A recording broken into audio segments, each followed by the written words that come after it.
Hello. This lecture is about the Supreme Court, or as I dubbed it initially, about checking the balances.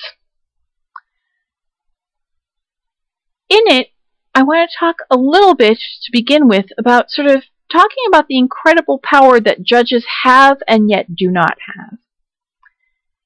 It's important to realize that judges can't just decide cases however they want to.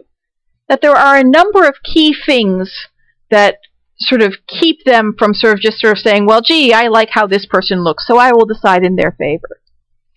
And there's 5 key elements that I want you to be aware of.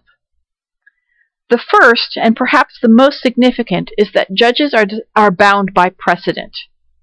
And precedent is a very fancy word, meaning that basically they have to follow the path that other judges have set in previous cases.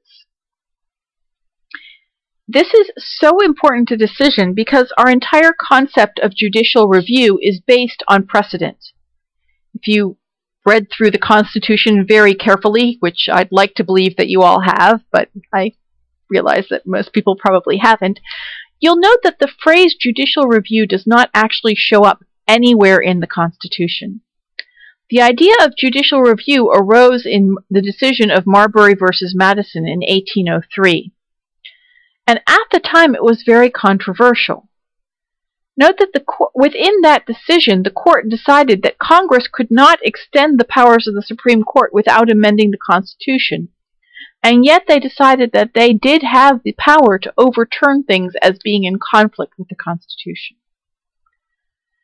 Based on that one decision more than 200 years ago, we have been executing judicial review ever since.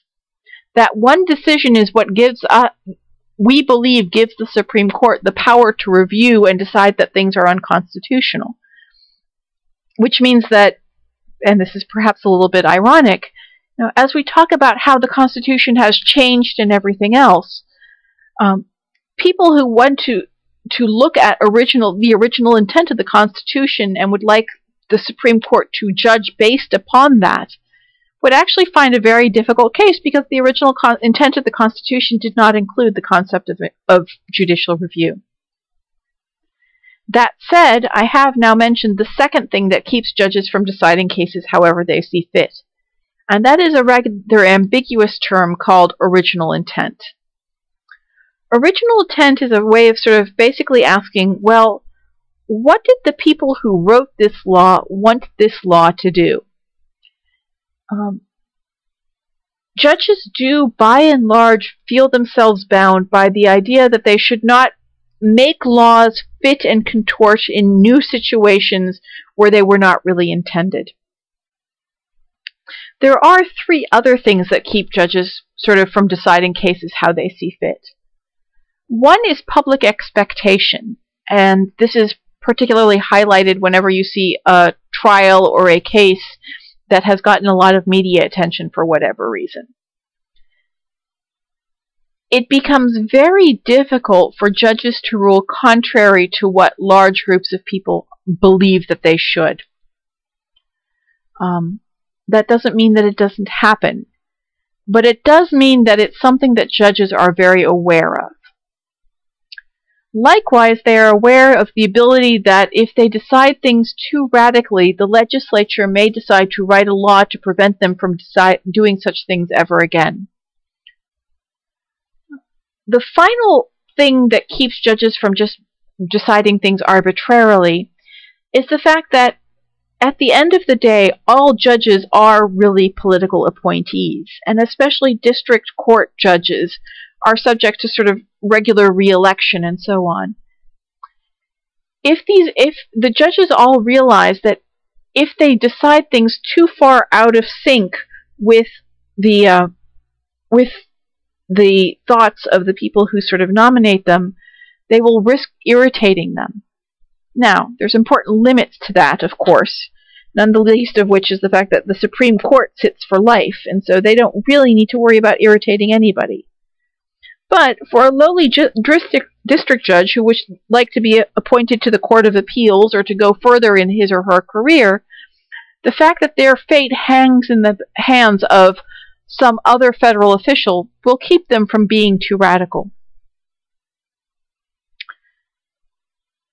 So, given these challenges and these sort of broad bands that keep judges from being too radical, you might ask, well, why do cases get appealed in the first place?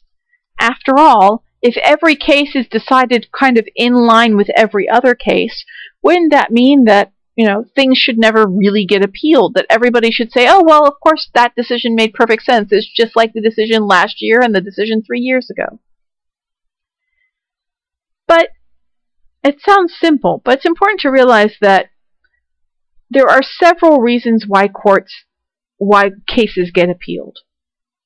And I basically sort of talk about sort of things differing. The first thing that can differ is the facts differ.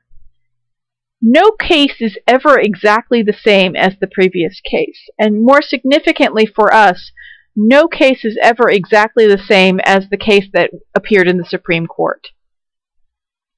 Take something as simple as the court case that decided that you should have your rights read to you, the Miranda Case.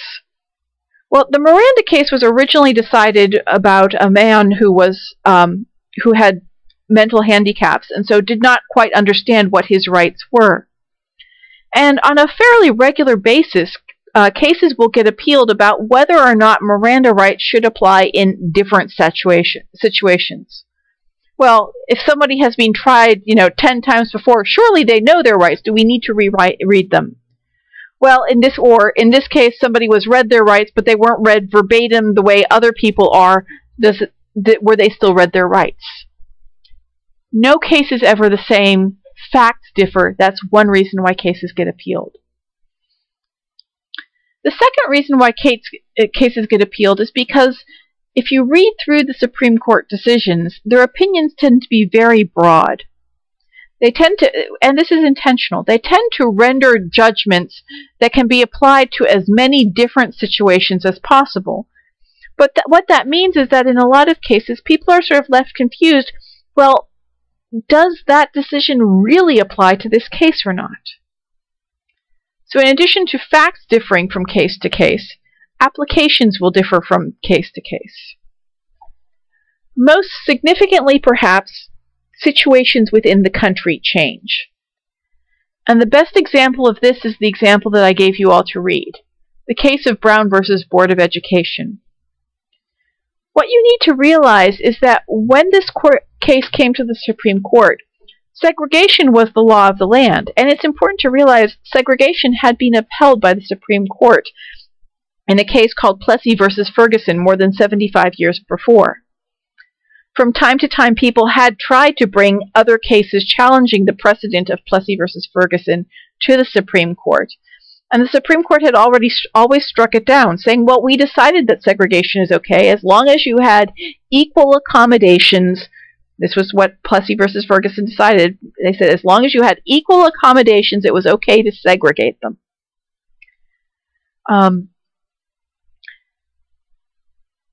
But it's important but there were several reasons why the NAACP in particular thought that Brown versus Board would have a chance. And they said that this was a situation where several things had changed. First is that state laws were increasingly being ruled as unconstitutional. And so federal laws were sort of becoming enforced more aggressively. More importantly, however, there were a number of cases that the applicants could point to where they said that there were differing opinions because facts had differed. So if you took a look at all the situations in which segregation in schools was being sort of adjudicated across the country, they would say, well, here's the thing, a judge might look at one situation in Kansas and find that the ruling went one way. A judge might look at a slightly different situation in Maryland and find that the ruling went a slightly different way. Where those opinions had differed, lawyers argued it was unclear what the law should be. So basically, this is the old applications differ situation. But it's really important, and this is what I hope you got out of the case, that by 1954, the time had in fact changed. So that whereas in the late 19th century, the Supreme Court could decide that, separate but equal could be okay, by 1954, the Supreme Court decided that making something separate was in itself unequal. That there was no way that equality meant that you had to sort of not even pay attention to these distinctions, that you had to offer the same service, not the same service in different compartments. And it's a rather interesting case. If you read the opinions, most Supreme Court opinions don't go necessarily as heavily into psychology and research and all kinds of other things as this one did, but a number of them do. The final thing I want you, and where I'm going to sort of conclude this conversation, is to note that this is not the last word on this issue.